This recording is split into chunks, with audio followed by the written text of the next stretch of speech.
그 다음에 채용에 대한 어떤 기본적인 절차라고 할까요? 이런 부분에 대해서 좀 말씀을 드리면요. 자, 우리는 구직자, 지원자의 입장에서 보통 채용 공고를 확인하고 거기에 대한 준비를 합니다. 그죠? 거기에 대한 준비를 하는데 그 전 단계, 회사 입장에서는 어떻게 채용 공고를 올리게 되는지에 대해서 간략하게 설명을 좀 드리도록 하겠습니다. 일단 제목에는 제가 역량 기반 채용이라고 보통 이야기를 했는데요. 취업 트렌드, 최근의 트렌드는 역량을 기반으로 한 채용을 한다라는 거예요. 좀 설명을 좀 부가적으로 드리도록 할게요. 일단 기본적으로 기업은 채용 공고를 올리기 전에 이러한 고민들을 합니다. 우리 회사에서 필요한 인재상은 과연 뭘까? 라는 생각을 하고요. 그 다음에 그 각 직무별 우리가 구인을 하기 위한 직무들이 있죠. 그 직무들에서 직무를 맡은 사람들은 어떤 일을 하는지에 대한 고민을 합니다. 그리고 마지막으로 각 그 일을 직무별로 일을 잘 수행하기 위해서는 어떤 역량이 필요한지에 대한 그런 고민을 한다. 이렇게 이해하시면 좋을 것 같습니다.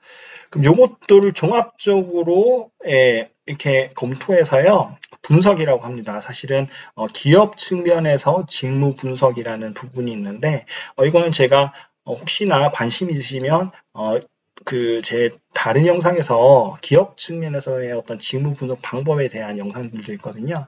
그런 것들을 한번 참고해 보시면 좀 이해가 빠르실 텐데, 그래서 기업 측면에서의 직무 분석이라는 것을 통해서 뭐가 도출이 되냐면, 직무 기술서라는 거, 잡 디스크립션, 직무 기술서라는 게 도출이 돼요. 직무 기술서라는 것은 직무라는 게 기술이 되고, 거기에 대한 어떤 일을 한다라는 게 명시가 돼요. 그 담당자, 이 직무를 맡은 사람들은 어떤 일을 합니다라는 게 명시가 되고, 그 다음에 직무 자격, 이 일을 하기 위해서는 어떤 자격 조건을, 어떤 자격증을 취득을 해야 되고, 혹은 어떤 대학 일정 수준의 뭐 대학이라든지 고졸 이상은 돼야 되고, 혹은 어느 전공을 전공해야 된다. 어떤 전문 역량이 필요하다라는 거고요. 그 다음에 직무 역량들, 역량들이 이렇게 표기가 됩니다. 그래서 크게 이런 것들이 규정이 된 다음에 채용 공고를 올리죠. 채용 공고에도 주로 담당하게 되는 업무 내용들, 그 다음에 자격 조건들, 그 다음에 역량들, 쉽죠? 이런 기업에서의 직무 기술서를 토대로 해서 이런 내용들이 채용 공고에 등록이 된다라고 이해를 해주시면 좋을 것 같고요. 과거에는 그래서 지금 역량 기반 채용이라는 내용을 앞서서 말씀드렸습니다. 그렇죠?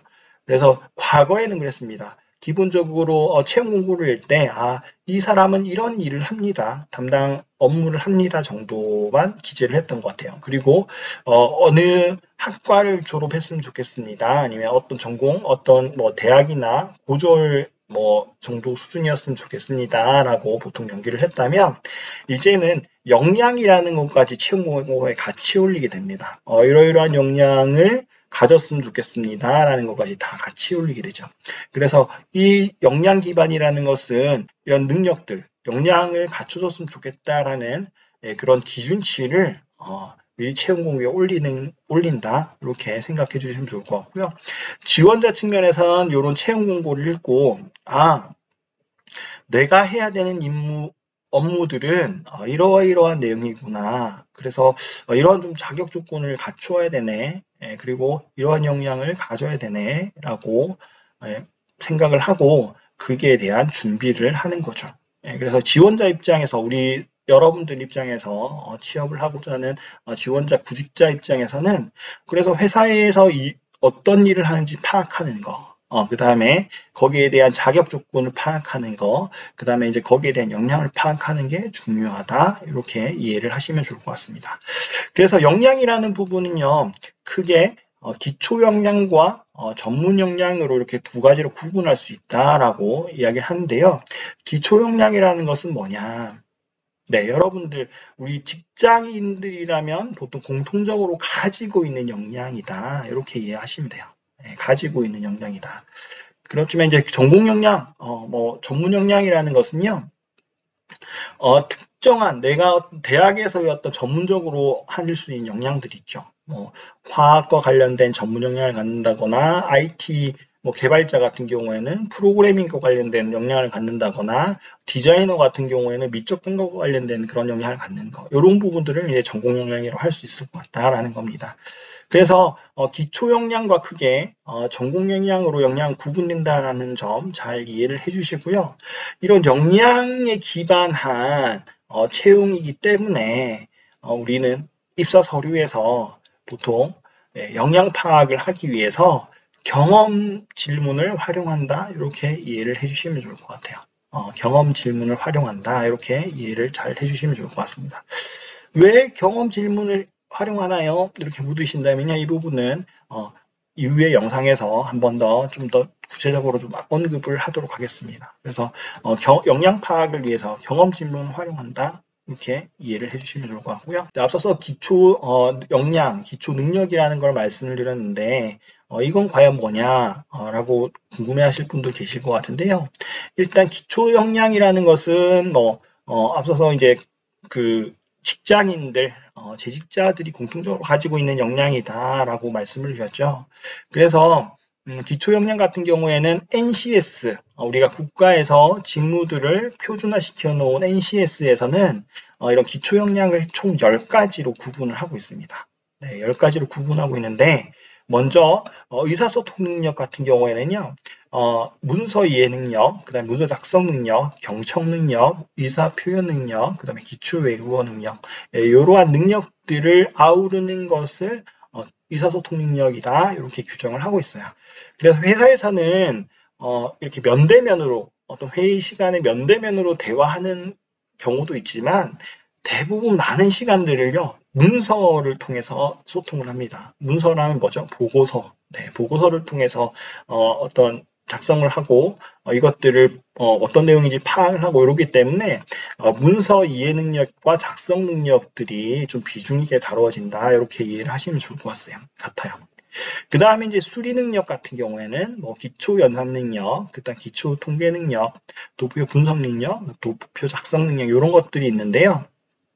사실 이런 수리 능력 같은 경우에는 입사 지원서에서 많이 다루어지진 않습니다. 이걸 갖다가 입사 지원서에서는 이 수리 능력을 파악하기가 쉽지 않아요. 그래서 입사 지원서에서 좀 주로 다루어지는 능력, 역량들이 있다라는 점 이해를 하시면 좋을 것 같습니다. 그리고 문제 해결 능력들, 이거는 문제에 대해서 인지하는 사고력들, 그러면 이 인지된 문제를 어떻게 처리할 것인가에 대한 문제 처리 능력으로 이렇게 구분이 될 수 있다. 이렇게 문제 해결 능력들이 있고요. 그 다음에 자기 개발 능력, 내가 성장하는데 어떤 과정을 거쳐서 개발이 됐는지를 파악하기 위해서 이런 자아인식 능력이나 자기관리 능력, 그 다음에 경력 개발 능력들을 파악한다라고 이해를 하시면 될 것 같고요.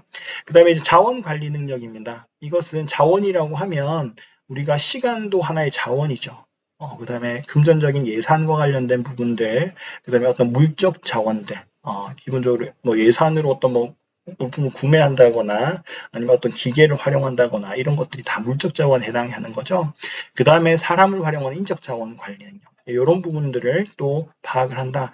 그래서 지금 여기서는 수리 능력을 제외하고 보통 있잖아요. 이런 입사 지원서에서는 중요하게 의사소통 능력, 특히 문제 해결 능력이 최고적으로 많이 다뤄집니다. 그 다음에 자기 개발 능력들, 이런 것들이 주로 다루어진다 생각하면 될 것 같고요. 그 다음에 앞서 말씀드린 직업기초 능력이 10가지라고 말씀드렸죠. 그래서 그게 이제 대인관계 능력, 이것은 또 중요한 이유가 채용 담당자 입장에서는 구직자를 바라봤을 때 이 사람들이 얼마나 현재 구성원들, 우리 직원들과 잘 어울려서 오랫동안 일을 할 수 있을까라는 부분이 또 주요 포인트라고 말씀드렸죠. 그런 측면에서 이런 팀워크나 리더십, 그 다음에 갈등 관리, 협상 능력, 그 다음에 고객 서비스 능력, 이런 부분들을 또 주로 보게 된다. 그 다음에 정보 능력과 기술 능력, 이런 부분들도 보게 되는데 이 부분은 앞서의 어떤 수리 능력과 마찬가지로 해서 이거는 그 입사 지원서에서는 사실 많이 보지는 않는 부분입니다. 네, 이것은 실제로 어떤 직업 기초능력 평가, NCS 평가를 하죠. 평가를 하거나 일반 민간 기업에서는 인적성 검사라는 걸 봅니다. 예, 그런 평가를 통해서 확인하게 되는 거다. 이렇게 이해를 하시면 좋을 것 같아요. 그 다음에 기술 능력도 마찬가지고요. 그 다음에 이제 조직을 얼마나 잘 이해하고 있는가에 대한 능력들, 그 다음에 이제 직업 윤리와 관련된 것들.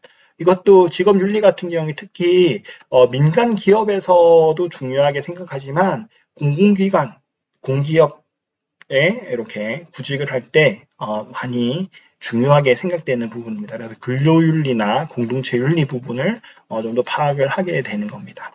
그래서 이러한 직업 기초 역량이라는 것을 인식하는 게 중요하고요. 이게 우리 앞서서 입사 지원서에서는요. 질문 형태로 이렇게 제시가 된다라는 부분을 잘 이해해 주셨으면 좋겠고요. 오늘 영상은 이것으로 좀 마치도록 하겠습니다. 네, 오늘 영상이 도움이 되셨다면 구독, 좋아요, 알림 설정 부탁드립니다. 네, 감사합니다. 지식 디자이너